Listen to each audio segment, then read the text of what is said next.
Murojaatlar tugabdi-yu, hali so'ralgan gap eslaridan chiqib ketib yuboribdilar. Ketib turganlarida Alloh taborak va taolo aytgan ekan, Musa, senga yo'lda biror narsa deganmidi dedi. Ha, iblis menga shunaqa degan edi. Esimdan chiqib qoldi shu gaplar.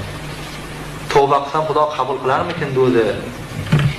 Desa, Xudo taborak va taolo aytgan ekanki, qiyomatgacha eshik ochiq turibdi. Qiyomatga ochiq turibdi. Men hammaga ochiq shaytonga bekitib qo'yammi yo'q uni. Bittagina sharti bor. O'sha men o'sha odamga sajda qilgan degan sajda qilmagan edi. Endi odamni o'tib ketdi endi. Hech u borib qabrga sajda qilib qo'ysa kechirib yuboraman deb qo'ydi. Tavbasini qabul qilaman. Bu kishi yo'lga kelib iblis o'sha joyda topibdilar yana. So'rabdiki, "Meni gapni aytdingizmi?" "Ha, aytdim. Parvardigor senga nihoyatda oson yo'l ko'rsatdi." Nima ekan o'sha? O'sha odam alayhisolatu vasallamga sajda qilmaganida hech u borib qabrga sajda qilsin, kechirib yuboraman deyapti Xudo dedi. Tirigiga sajda qilmaganman, go'riga sajda qilamanmi debdi. O'sha gunoh, o'sha boshni bir marta qilgan gunoh, ana shu yerdan ko'zini ko'rib turibdi. Xudo yo'lni ochib beryapman deb payg'ambardan xabar bersang, tavba qilmayapti deydi.